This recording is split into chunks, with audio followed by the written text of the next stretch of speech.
I did want to talk about Arknights Endfield because I am excited for Arknights Endfield. So when I saw the gacha system they're displaying in the current beta test, I was just a little bit worried. So I did some math. But before we get to the math, let me just go over real quick about like what exactly is so concerning about this game so far. As you can see right here, we'll just start with the character gacha. So one pull is 500 premium currency. 10 pulls, 5,000 premium currency. If this is given out at the same rate as other gachas, I don't see too much of a problem there. My biggest gripe about that is events and overworld exploration, quests, all of that can really nickel and dime you more because of how inflated that premium currency looks like it's going to be. You do have a 0.8% chance to pull a 6-star unit on any pull, and an 8% to pull a 5-star unit on any pull. Every 10 pulls, you are guaranteed a 5-star unit. Every 80 pulls, you're guaranteed a 6-star unit at a 50-50 rate. After 65 pulls, your 0.8% rate increases by 5% every pull. At 120 pulls, you're guaranteed the banner 6-star unit once per banner. This feels like whale bait to me because there's no guaranteed chance for a 6-star unit past that first time. Every single 80 pulls is going to be a 50-50 chance. There is no hard pity on that 50-50. So if you're ever looking to dupe on a character, or if there's ever a double banner character, I don't think that there is going to be a way to guarantee both characters, and I don't think that there is ever going to be a way to guarantee dupes. Now, hopefully, that can change. Not that I am generally a whale in any of these games, but this seems very predatory towards whales. That 120 pity does not carry over in between banners. So if you get 119 pulls and the banner ends, it's going to completely reset that 120 pity. The 80 for every 6-star will carry over between banners. So if you go to 80, fail your 50-50, go to 120, get the guarantee on the banner, and stop, you will begin the next banner at 40 pity towards that 80, which is okay. Especially for a free-to-play player, that's pretty okay. Because then you do those extra 40 pulls, and then you have another 80 pulls to guarantee the next banner unit. This does mean that if you're a free-to-play player, or honestly, even if you're a whale, you don't want to be pulling on any banners unless you have 120 pulls banked. There's no reason to pull on a banner that you don't have the entire 120 pulls that you need. I don't know how I feel about that.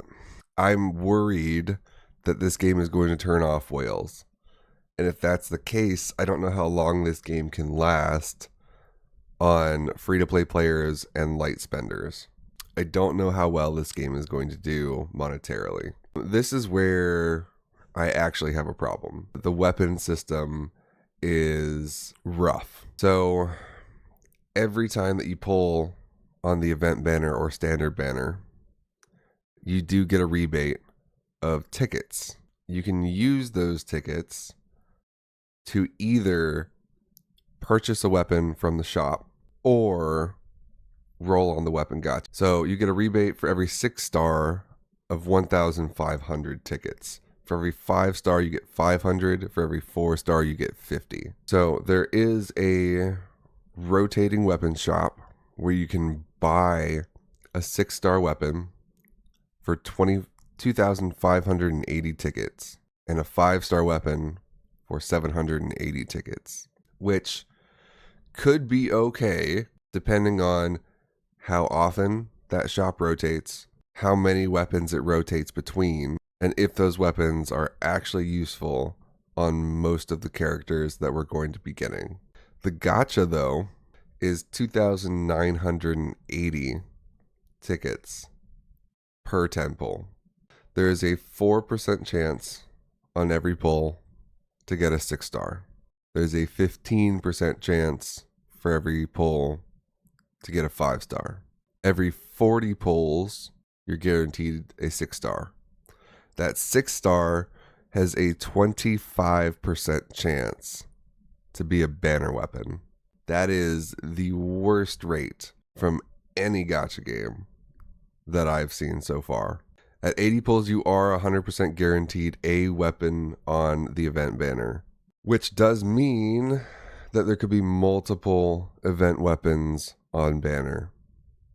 And that is a little concerning because that can only happen once per banner. So I did a little bit of math.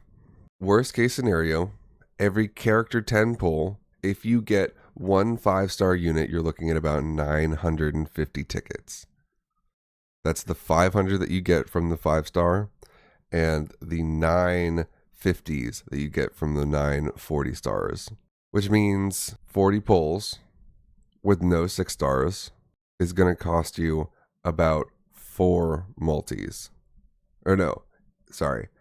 A 10 pull on the weapon banner is going to cost you about 4 pulls on the character banner, which means it's going to cost you roughly 210 pulls on the character banner to get the 80 pulls that you need to guarantee something off of the weapon banner.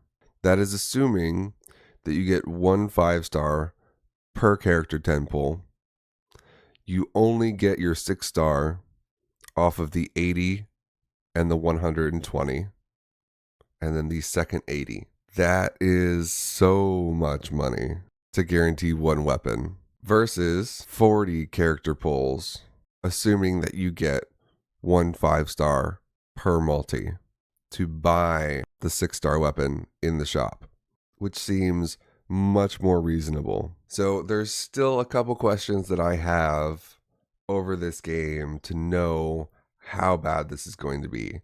Is it a set pool? Is it the standard weapons only? If that's the case, is it just the 3 characters that we have on the standard banner right now? Which means, is it just going to be a rotating set of 3 weapons? How often are there going to be multi-banner weapons?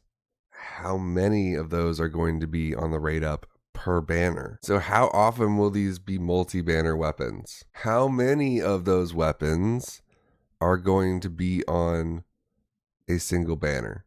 If you pull the limited banner unit early, do you still have the guarantee at 120? I would assume that if you pull that limited banner unit early, it nixes the 120.